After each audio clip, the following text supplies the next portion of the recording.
Access to food is a human right, but it's currently being denied to far too many people across the UK.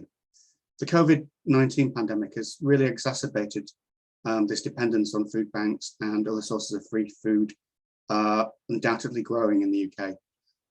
And yet under international obligations, we already have the right to food, but it's not enforceable. We believe that it's important to enshrine that law in legislation.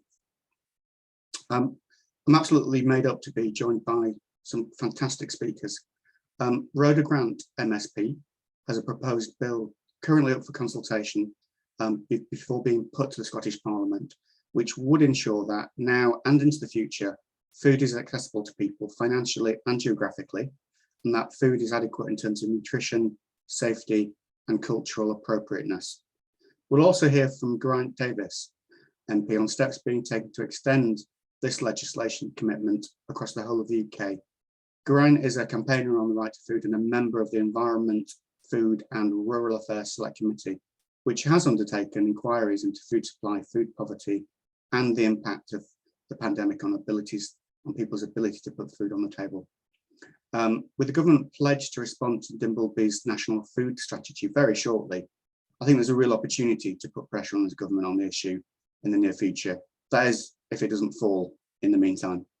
And last but by no means least, we're joined by both Kemi, Councillor Kemi Akinola, a board member of the Independent Food Advisory Network, and I'm pleased to say Cara Hilton, Chair of Scottish Labour, who can provide their own reflections on food insecurity across the UK. Now, Rhoda was due to, thank you, speak first, but she is slightly delayed in Holyrood. So we will hear from Rhoda, but first, if I may introduce Geraint Davies MP to speak a little bit about what's been happening in the UK Parliament.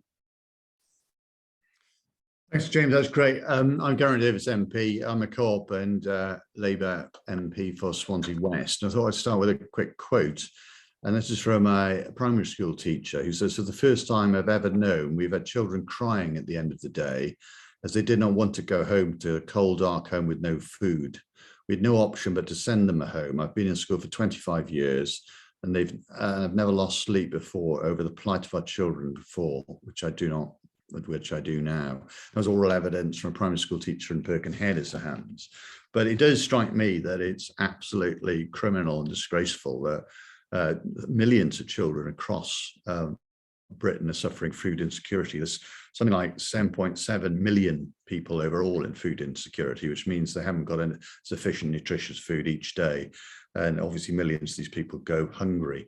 You know, the right to food, of course, is part of the right to life. And I agree with Rhoda that this should be instilled into our legislation. And at a time that we've got the cost of living crisis, we've seen inflation at 6%, we've seen energy costs coming through, import prices going up through Brexit, food shortages as well, because we can't sort of pick the fruit on our own trees.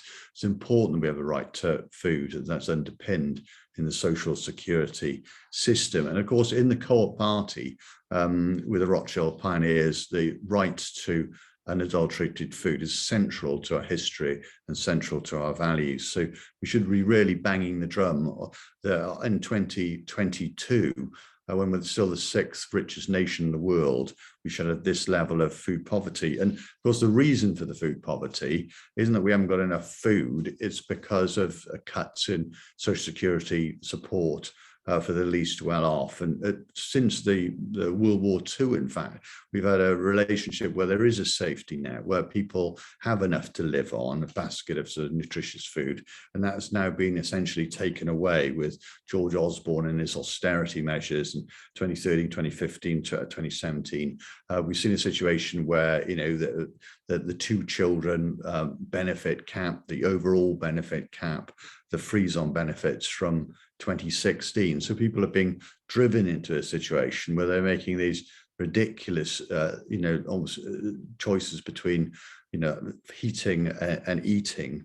In terms of the Labour Party, they have come out now and said that we will basically get rid of the benefit cap, get rid of the 2-child limit, and most recently had a targeted £600, partly through the VAT change, because of the up and coming problem with energy costs.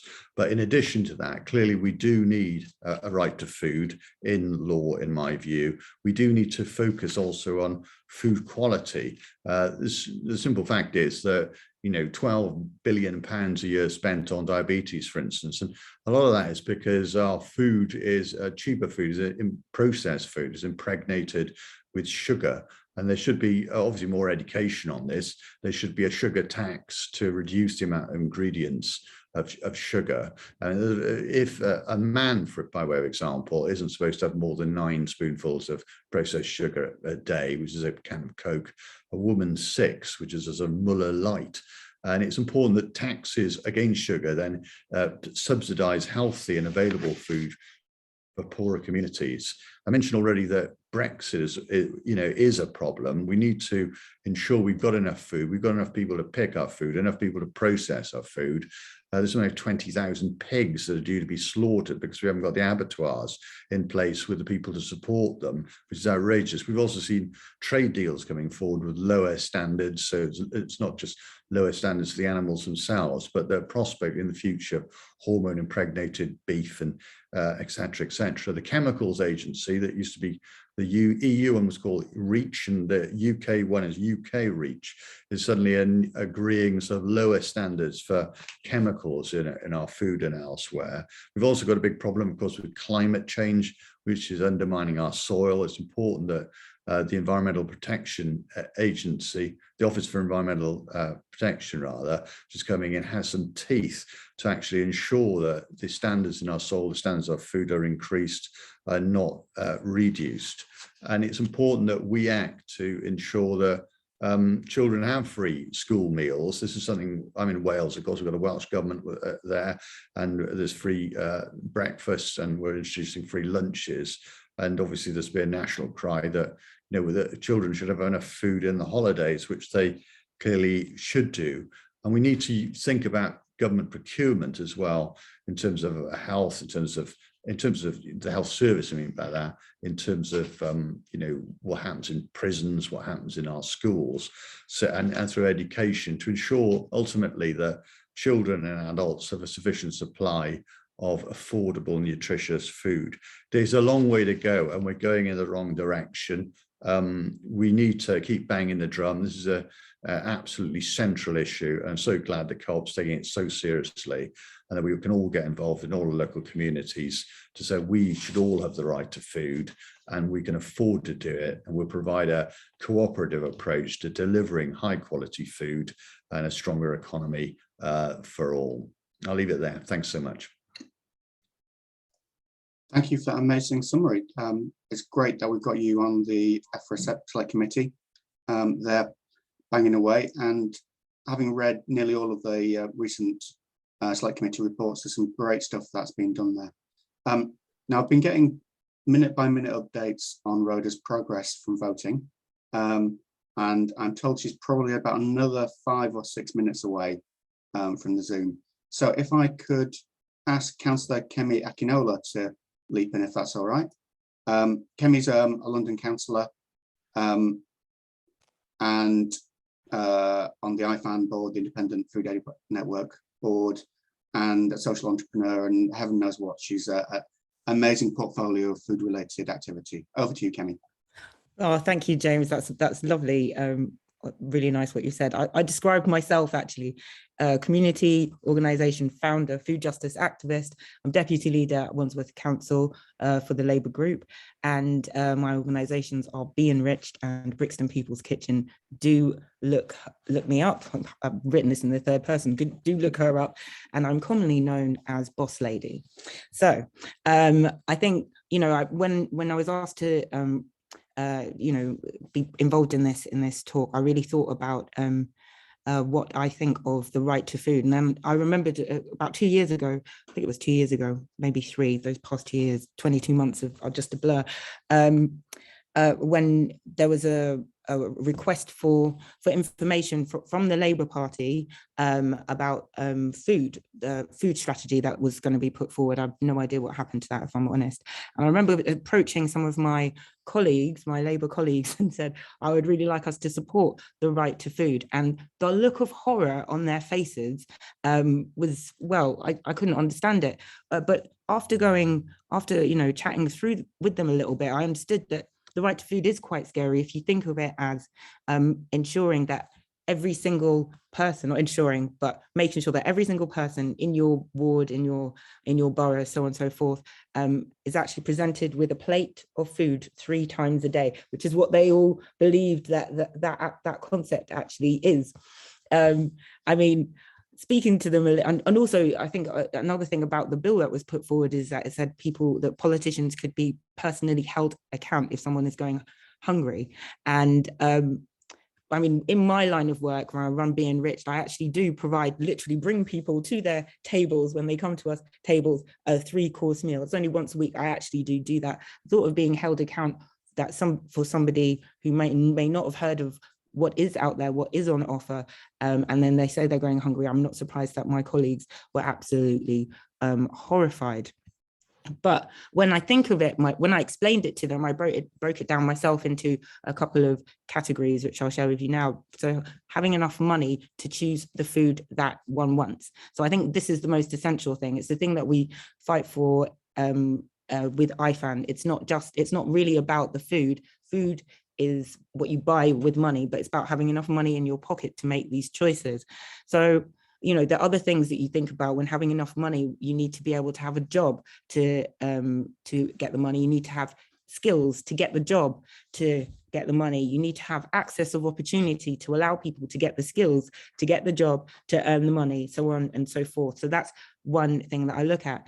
Another thing is about having shops that nearby, and in this climate change period, I think people should be able to walk. A climate change period, a climate change emergency, people should be able to walk to shops, and there are to the shops to buy the food that they want. And there are too many areas across the country that are food deserts and food swamps. And a food desert is, where there are no food shops, or all there are is like food that sells high sugar, salt, and fat foods. I do love a chippy, but I also like to get vegetables as well, and foods. I'm actually not sure if the term is food swamps. I call it a food swamp because that's what I think of it. It's murky. When you walk down the high street, actually one that I live on in Tooting Broadway, you walk down the high street, you're passing KFC, Chicken Delight, I'm making these names up, Chicken Delight, McChicken, it's just really full of very unhealthy food, bright colors.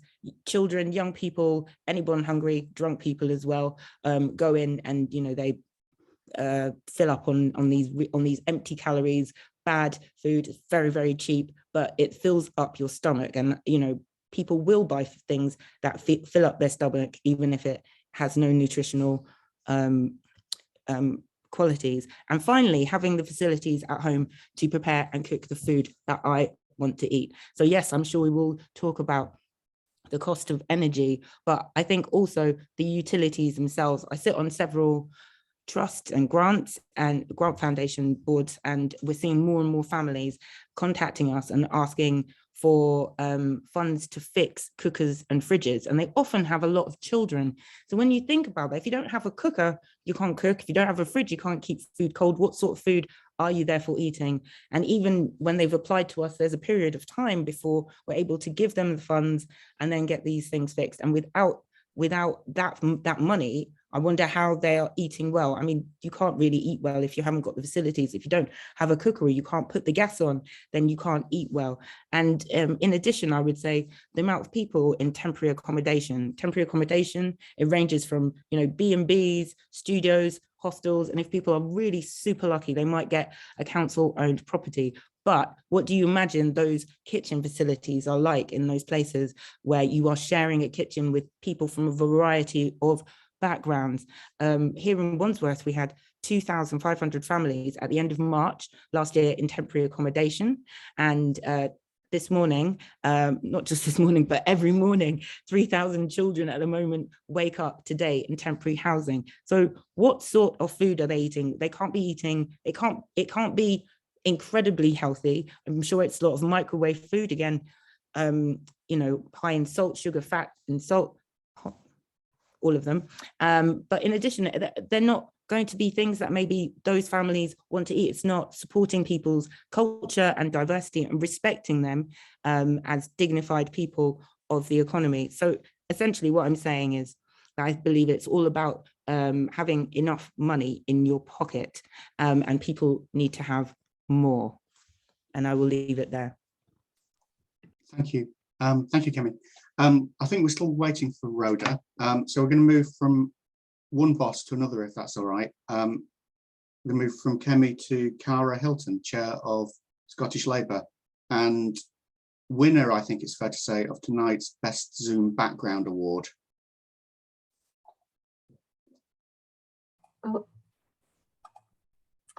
Hi everyone, and I'm pleased that everybody likes my Zoom background. I spend a lot of time on Zoom, so you wouldn't want to see what's out of you. There's lots of carrier bags, Labour bags and boxes of leaflets that I've got to deliver and stuff. So firstly, can I begin for thanking the Co-op Party for organising this discussion tonight as part of Cooperation Live. It was great to hear from Geraint about his campaign down at Westminster to enshrine the right from food, and from Kemi about the amazing work that she's doing to deliver food justice in our community. And I'm really looking forward to hearing after this, hopefully, from Rhoda about the great work she's doing in the Scottish Parliament to hopefully deliver a right to food for everyone in Scotland. I'm here tonight speaking as chair of the Scottish Labour Party, but I'm also proud to be a Labour co-op candidate for Fife Council in May's local elections. And in my day job, I work for the Trussell Trust, and I lead our policy and public affairs work in Scotland. And for those, I'm sure everybody is aware of what the Trussell Trust do, but just for those that aren't, the Trussell Trust is an anti-poverty charity. We support a UK-wide network of more than 1,200 food banks across the UK, and together we provide emergency food and support to people that are locked in poverty, and we campaign for change to end the need for food banks. I know that Co-op members from right across the UK are on the call tonight, but in the time I have, I'm going to be focusing on why Scotland needs to back Rhoda's bill and lead the way in ending food insecurity. So maybe it's quite timely that I'm coming on before Rhoda's had the chance to speak, so I'm not going to cover everything that she's also going to say. I thought, though, it would be helpful to begin with a bit of background about charitable food provision in Scotland. The Trussell Trust have currently got 43 food banks in our Scottish network, and we distribute food parcels over, I think it's 130 venues across 26 local council areas. I know that IFAN have also got 124 food banks in Scotland, and that in all of our communities there's a growing number of charitable food aid providers. Last year, the Trussell Trust food banks in Scotland distributed 220,000 food parcels, and 77,000 of those were to children. And we know that that is just the tip of the iceberg. Over the past 5 years, we've seen a dramatic growth in the need for food banks across the UK. And here in Scotland, the need for food banks has jumped by 63%. In every community, in every part of Scotland, just like every part of the UK, more and more people are struggling to afford the basics. More and more people are being pushed into financial hardship. And more and more people, there's no option but to use a food bank. And it's also a really shocking fact that Kemi talked about a bit of this before, but in people that are using food banks, they're not just struggling, they're actually destitute. And that means they can't afford the essentials, they can't afford shelter, food, they can't afford to heat or light their homes, to have a cooker, they can't afford to buy clothes, to put shoes on, and they can't afford even basic toiletries. These are people that are being forced to live on an average of just £248 a month after housing costs, and that's just £8 a day. Imagine trying to feed your family and to keep your house warm or clothe your children on just £8 a day. And as Kemi has already said, and the reason that people are in this situation and in food poverty, it's not because they can't budget or they can't cook, it's because they don't have enough money in the first place to buy the essentials. And a lot of that is a direct result of the social security system, which just isn't providing the safety net it was designed to provide. And obviously we've seen the impact of the austerity policies over the last 10 years or so. We only need to look at who's most likely to be experiencing food poverty to see where the biggest gaps in the system are. Being disabled, having poor mental health, being a single parent, having 3 or more children, that puts you at much more risk of being forced to use a food bank. In fact, the Trussell Trust research has found out something that I found really quite shocking, and that's that 3 out of 4 people referred to our food banks are disabled. And we know that food insecurity isn't just an issue that affects people forced to use food banks today.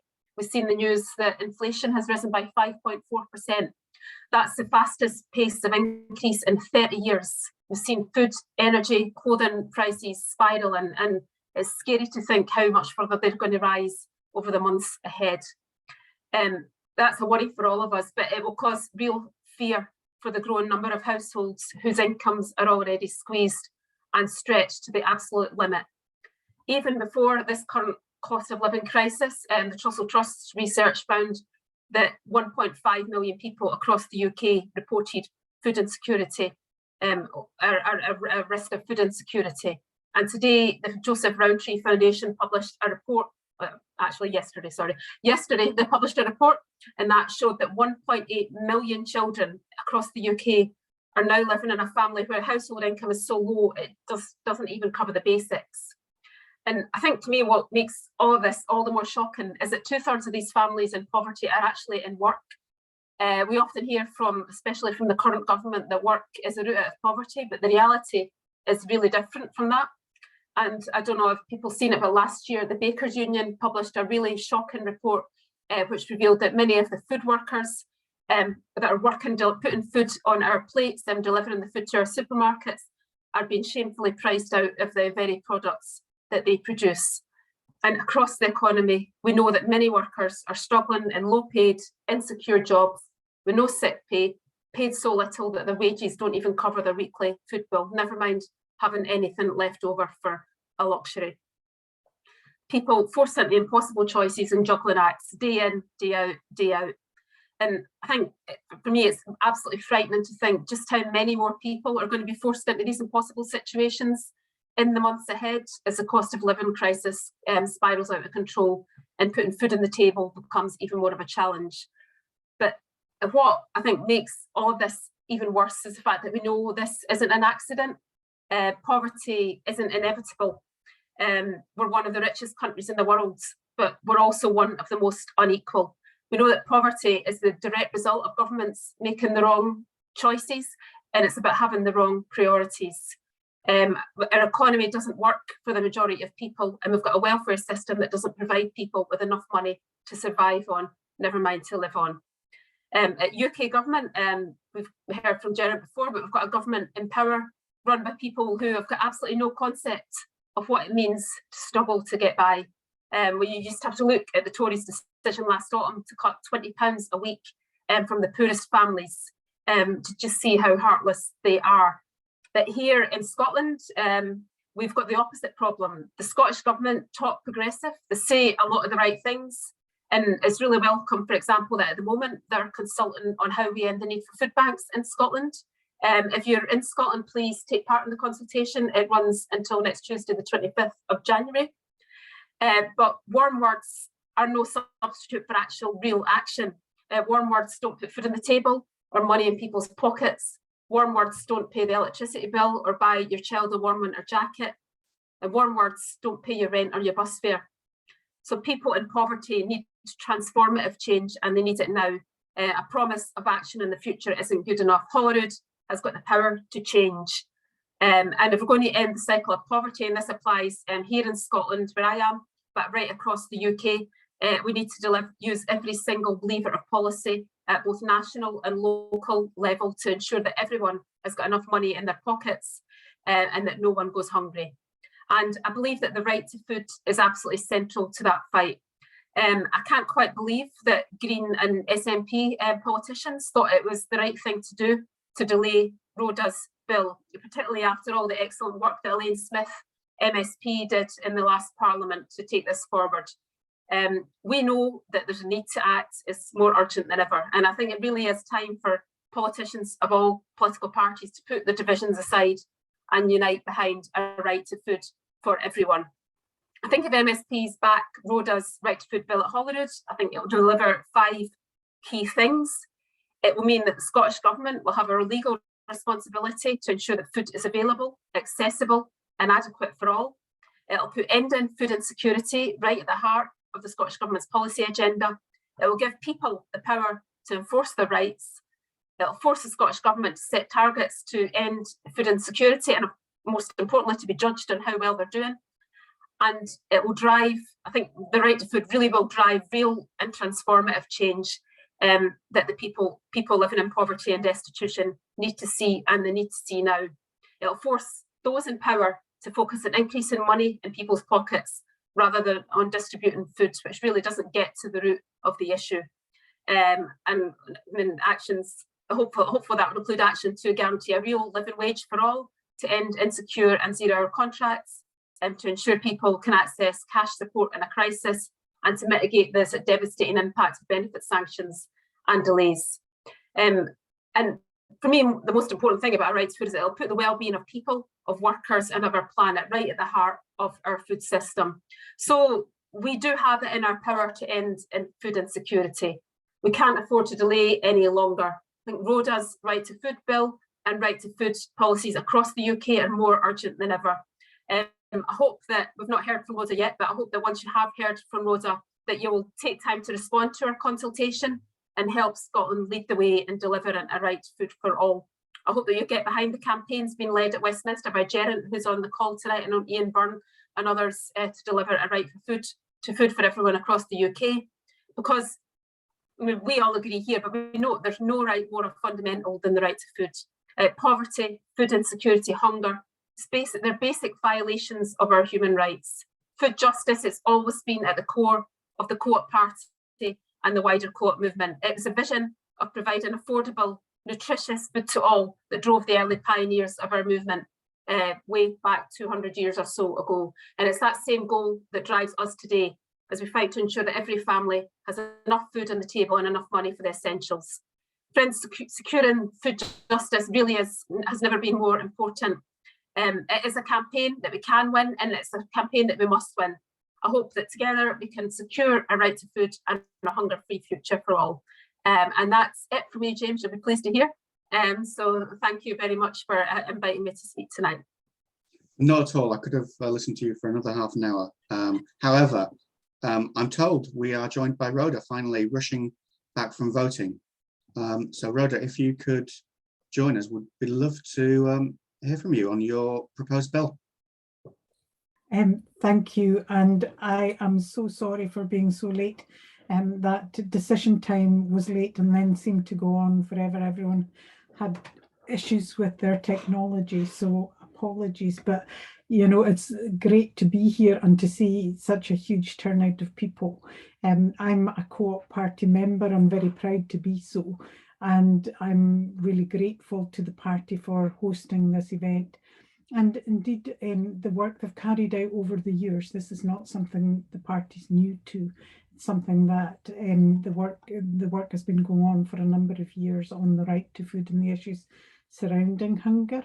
And I know everyone was very helpful to Elaine Smith when she carried out her consultation on a similar bill a couple of years ago. And I hope I can count on your support as well as I try and take the bill through the Parliament. I believe we're all appalled when we see the need for food banks grow. Our social security system doesn't provide a safety net, which means many benefits go hungry, and how demoralising when out of work or sick not to be able to feed your own family. And increasingly, we also see this impacting on people in work as well. Growing reports of people in work depending on food banks and having to live in food poverty. And it's not just those that are involved in the gig economy or those on zero-hour contracts that we hear so much about, but also those in full-time jobs where their wages are simply inadequate to provide an income that is adequate for them to access food. And a lot of them are in the food industry, working in the food industry, and the Bakers Union have carried out a study into their own members, and the results of that study are pretty stark. But it's not just within the baking sector, it's throughout the whole of the food industry. Those that provide our food often cannot afford an adequate diet themselves. And because of food poverty, we've seen the return of diseases caused by malnutrition, things we thought we would never see again, that we thought were consigned to history. And they're appearing again, diseases such as rickets, which had disappeared for generations.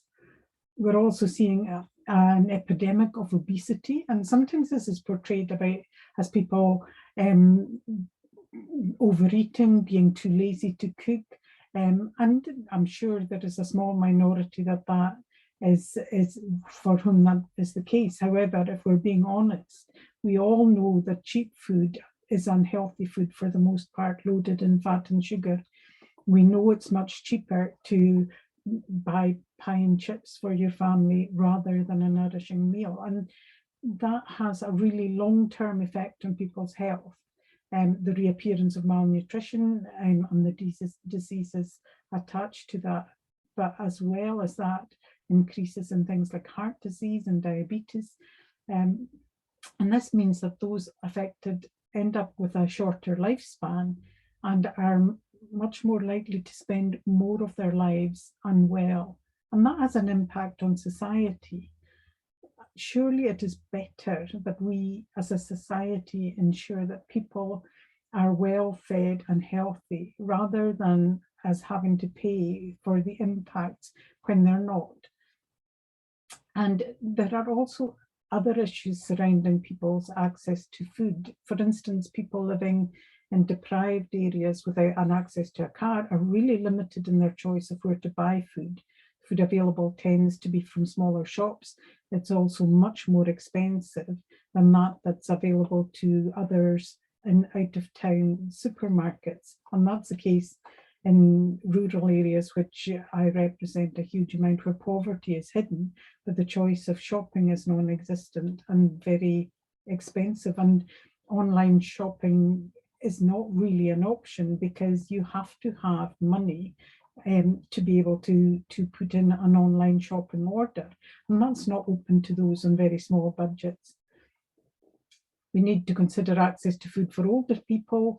Care in the community is limited, and when available, certainly here in Scotland, seldom stretches beyond free personal care. So if an older person is not mobile, if they have had their driving licence revoked, they're not able to shop for themselves. They end up totally dependent on the goodwill of friends and family for shopping. And not everyone has someone they can depend on for that, because families tend to be more scattered and neighbours more private. And we recently heard of a case of an elderly person starving to death in their own home. And that's a stark reminder of where we are as a country and why we need the right to food. And the right to food is not the right to access a food bank or charity. It's the right to be able to access good, nutritious food at your own hand. And while I applaud, and I think all of you do too, the people who provide food through food banks and charities, I think we all look forward to the day that we no longer need these. And that's why I'm proposing the Right to Food Bill to enshrine the human right to food in Scottish law, but also to charge an independent body to oversee that right implemented, because it could be argued we have the right already, but nobody is making sure it's implemented. And it's complex because of the reasons that people aren't accessing food are often as individual as the people themselves. So it needs cross-government work and indeed societal interventions. It's not something you can do with legislation alone. And that's why an independent body is to oversee the implementation is actually as important as enshrining the right to food itself. You know that Elaine Smith attempted to bring forward legislation, and Elaine and I had discussed this. And we hope that the Scottish Government would bring forward a Good Food Nation bill with the right of food at the very heart of it. But it wasn't forthcoming, and that's why Elaine felt that she needed to bring forward her bill. But unfortunately, by that stage of the Parliament it fell due to the lack of time to proceed before the election. And I applied to bring forward the bill based on Elaine's consultation, but unfortunately the Equalities, Human Rights and Civil Justice Committee voted it down. And that was because the Scottish Government used its inbuilt majority in that committee to do so. And because of that, in order to bring forward a bill, I need to consult again, and I am doing that right now. And that consultation closes on the 16th of February. So I would ask as many of you as possible to respond to the consultation, because people have already replied to Elaine's consultation and they might feel not able to do that again, but I would urge you, please do resubmit your response to that consultation if you're tight for time, or simply respond saying you support the bill. I very much appreciate your support for the bill. So I think we can make it happen, that in a rich country such as ours, nobody goes hungry. And I'm very keen to work with colleagues across the UK, Ian and others, who are trying to make this a reality, not just in Scotland, but throughout the UK. And I would ask you to help everyone who is working on this. And I look forward to getting your support in that. Thank you. And again, apologies for being late. Thank you, Rhoda, and don't need to apologise at all. I'm told there are a few lessons which on electronic voting, which you might be able to recommend to Parliament about how it can be done a bit easier. I heard it wasn't at all as simple as it should be. On the consultation point, we will be emailing everyone on this call tomorrow morning with a link to the consultation and asking them to support your bill. So if you're on the call, look out for that. Now, I would like some questions, please, for our wonderful panel. If you could put your hands up, and then I will call you. And what we'll do 3 or 4 quick questions, and I'll come to Kemi first, because I know we're bookended by people with votes, and Kemi needs to go to a committee meeting. But everyone will get a chance. But please put your hands up, and let's hear some questions.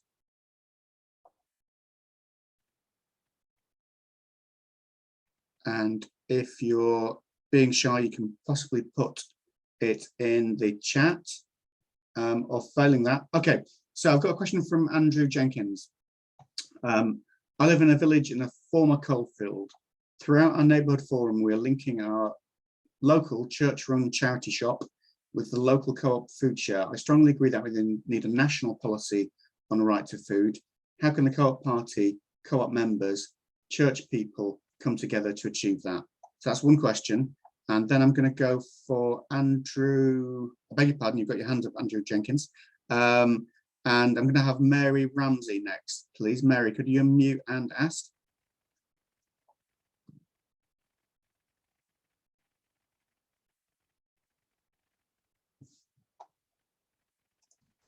That's it.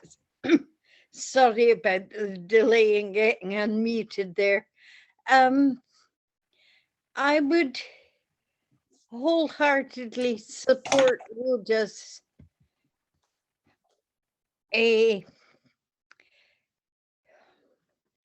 don't know, is it what you would call it, but she's got my support. And I just wanted to know, is there anything that you can suggest the Inverness area does to highlight the food poverty bill? Thank you, Mary. We will come to that question, but I want to get a third question as well. And can I go for Anthony Cope, please? Yeah, hi. I was quite surprised at the statistic. I can't remember who gave it. I think it was Kemi, saying that 3/4 of people that use food banks are disabled. That is shocking. I myself am disabled. I've gone from having a really good job to not been able to work because of mental health issues. And I think that it's another form of hidden poverty, but it's also, I always think that the way that the system works is you're punished by your biology, and then you're punished by austerity. It's a double whammy, and it's disgusting. Like people have said, we are the 5th, 6th, whatever it is this week, richest economy on the planet, and we treat our most vulnerable in the way that we treat them. We should be ashamed constantly. But, you know, this right to food should be in the human rights bill, but it's funny that a certain party wants to get rid of that, isn't it? I wonder why. Well, thank you, Anthony, for that very powerful personal testimony. So if I can direct the questions, those 3 questions, to our panel of speakers, with Kemi first. Question from Andrew about how can the co-op movement come together with the church in particular. A question from Mary, very specific about Inverness, but I think it's very much in the spirit of Andrew's question about how can we come together to support these initiatives. And a question from Anthony, really just focusing on, I guess, the poverty premium and disability premium.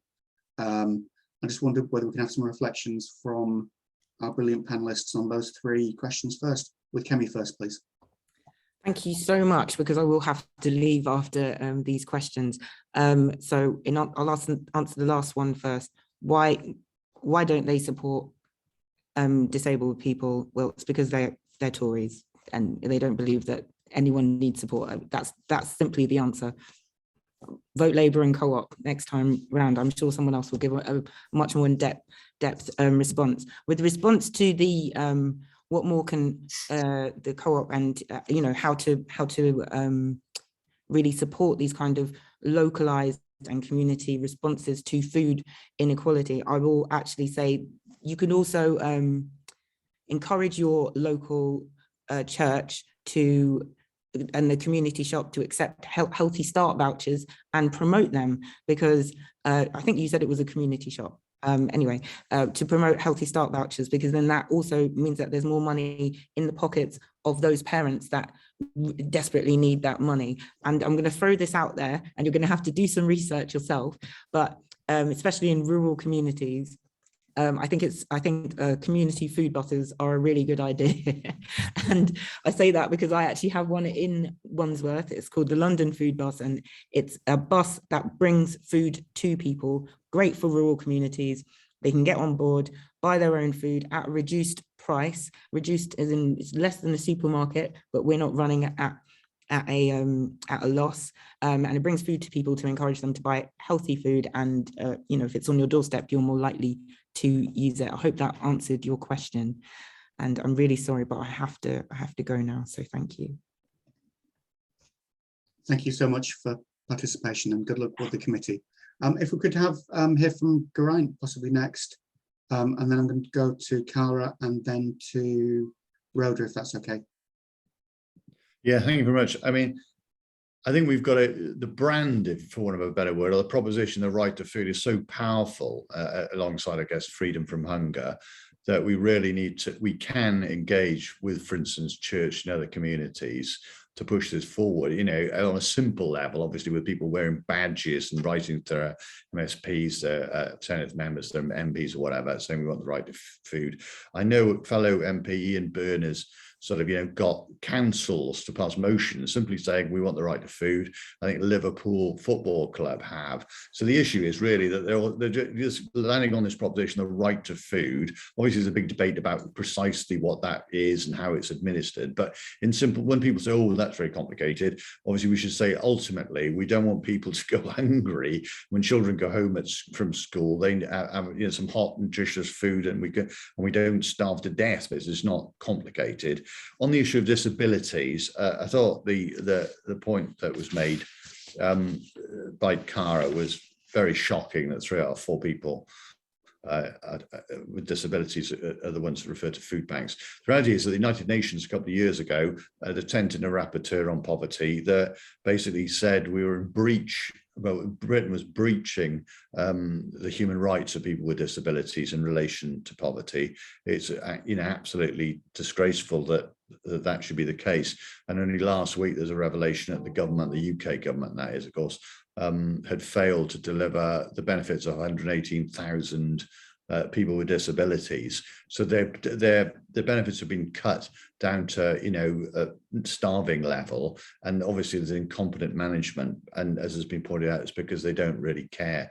And again, we need to be linking up with these networks, whether it's people with disabilities, whether it's churches, where there's other groups, and get them behind this banner, get them behind the bill in Rhoda's bill in Scotland, and also the campaign across the UK, and say, enough is enough. We want the right to food. Leave it there. Thanks.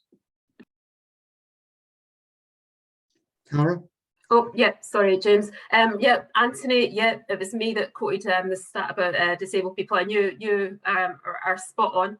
The way that the UK government has treated disabled people is disgraceful, and clearly they don't care. And we know that the disability benefits that are on offer just aren't enough for disabled people to live on, never mind being able to participate fully in the workplace or in society.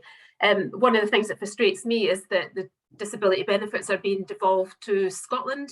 We have a government that talks about being progressive, but they are implementing they're not making any changes to disability benefits. They're not increasing the payments. They're not getting rid of the 20-metre rule. They've got the power to make a difference, but they're not using it, and that angers me. And I know that's an issue that Rhoda will be taking up at Holyrood. Mary, you asked about what you could do to support Rhoda's bill. Please contact, you have a number of MSPs, your list MSPs and things. You'll have SNP ones there. Please contact your MSPs and ask them to support Rhoda's bill.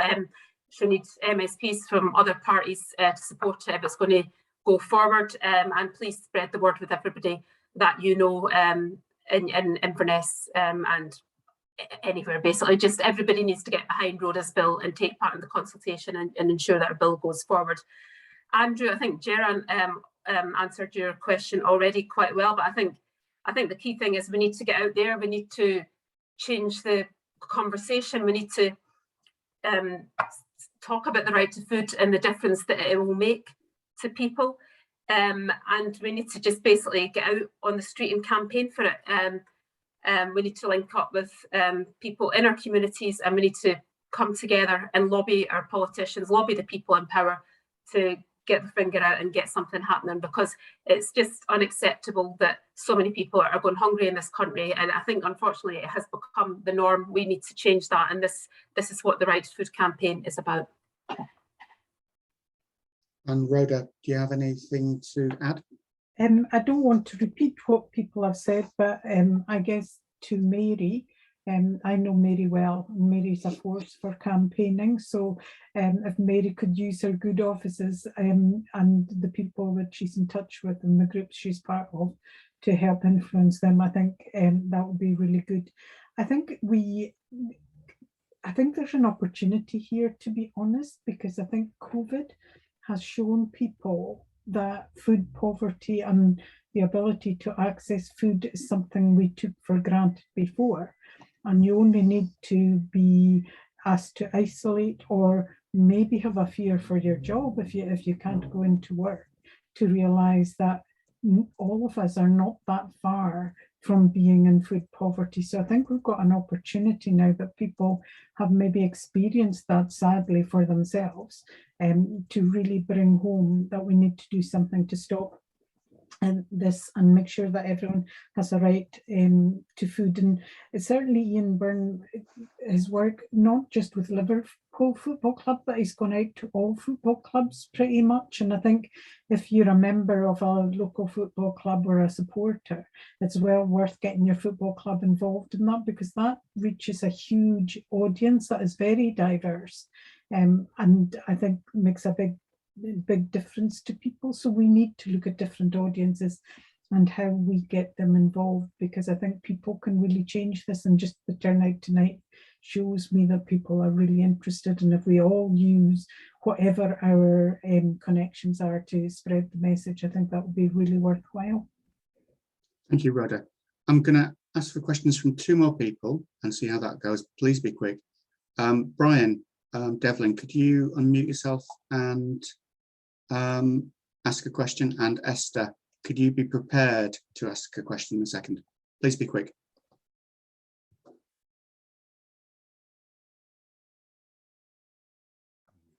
Hi, sorry about the delay. Yeah, I work in Can you speak up for us, please? Yeah, can you hear me now? Even louder. I'm gonna have to shout. I work in a food bank in Worthing, Food First Food Bank, and echoing what everyone else says. I'll be quick, but the one thing that really strikes me, having spent some time working for them, is the fact that when you are in food poverty, when you're hungry, it's the only thing you can think about, and the effect on your mental health and every other aspect of your life is staggering. With that food first approach, I'm wondering what practically is that can food banks do who sort of have a campaigning arm? Is there a network, or what practically we can do to kind of lend our support to the broader national campaign, as well as the work that we're doing locally at campaigning level, all apart from the practical stuff that we do? That's my question. Thank you. And Esther, very quick, please. Yes, I hope I'm not asking the same as Brian. I didn't quite hear him. The reality here is absolutely striking. When I go home, well, not when I go home, after this meeting, I'm going to be emailing our parish clerk to say I want our parish council supporting the Right to Food campaign. But when I turn on my television tonight, 14 different channels will offer me exotic food programs. How do we deal with the media? Colour mags at the weekends, food programs on television every night. There's a huge gulf in the messages that are going out. How is that gap going to be bridged? What can we do to do that? Thank you. Thank you, Esther. Quicker than I would have liked. Understood. And if I can ask our panelists to be equally quick in their responses. For those who didn't hear Brian, he works at, or possibly helps at, a food bank, and he wants to know how a campaigning food bank can get involved with this sort of campaign. I imagine Cara might have some views on that to start off with. Thanks, James. I think food banks and people providing charitable food aid provision have got a key role to play in influencing the politicians at all levels to fight food poverty. I think they should be asking politicians, you should be asking your councillors, your elected reps, your MPs to be working in the council chambers and in Parliament for action to ensure that everybody can afford the basics, to ensure that local services are working together to ensure that people get the right support at the right time, and to ensure that people that are using your services are involved in shaping those policy solutions, because I think that is really important in making sure that there's policy solutions that actually work, because policy solutions that are sort of written at a desk, you know, by somebody that's got no experience of food poverty or the challenges that people in that situation face, they're never going to come up with the right solutions. Esther, how do we deal with the media? I have to admit, I don't know the answer to that. I think we've all got a role to do to play in changing the narrative. I think it's very difficult, and we've seen with the state of politics, not just in the UK and across the world, that's a challenge that we all need to rise to. I, for one, unfortunately don't have the answer. Maybe the other panelists might. And if we go for Geraint next, please. Yeah, on the food bank campaigning, obviously Cara's the expert on this, but my feeling is that clearly if food banks locally, and this is something I may be doing locally myself, that through the Labour Party, so do more to engage its members in helping and supporting food banks and gathering food and putting out leaflets and getting basically people to write in to say they believe in the right to food, and possibly directly to food banks, you know, giving money or offering to do stuff. I mean, a lot of people out there are aware of food banks, are sympathetic, they want to help people, but they're literally not helping anyone, not, you know, because they don't get around to doing anything. So I think there is something to be said for political parties, a Co-op Party, the Labour Party, and perhaps food banks themselves to reach out to local communities. Obviously, some communities have much less money than others, because it's part of community cohesion and pulling together. In terms of the media, the point's well made. You switch on the telly and there's people making all this lovely food all the time, and anyone would think there wasn't a problem. So this is something, you know, we need to be banging on about in our local papers, in our local media, writing in letters and whatever social media people use, and getting people engaged in the sort of campaign for the right to food, not just the right to be able to cook fancy food type of thing. Well, obviously, we do need to be able to cook proper food and educate children, etc., in school to make nutritious food. I'll leave it there. Thank you. And Rhoda, would you like a final word? Yeah, I'll not cover what others have, but I think food banks encouraging people to respond to government consultations would be good, but also food banks and those that work with them are speaking firsthand to people who are impacted by this, and it's to encourage those people to have their voice heard. So using local media to get those stories out and the impact that this is having, to make it real to people so that they don't accept this. I think too, and obviously if people don't have food, their first thought is how they're going to feed their families, not how they're going to reply to a government consultation, but it's to try and give voice to those people so that people understand it could be anybody, it could be any of us. Rhoda, thank you, that's amazing. There were quite a few emailed questions and chat questions about the technical details of how a right to food would work, which is a genuinely kind of fascinating question, but I fear that if we got bogged down in the detail, it would be a seminar rather than a cooperation live. What I'd recommend, you will get an email from the Co-op Party about Rhoda's consultation. That should have a link to a proposed bill and the information about it, and you'll be able to learn a little bit more about what Rhoda is trying to achieve through legislation in that link.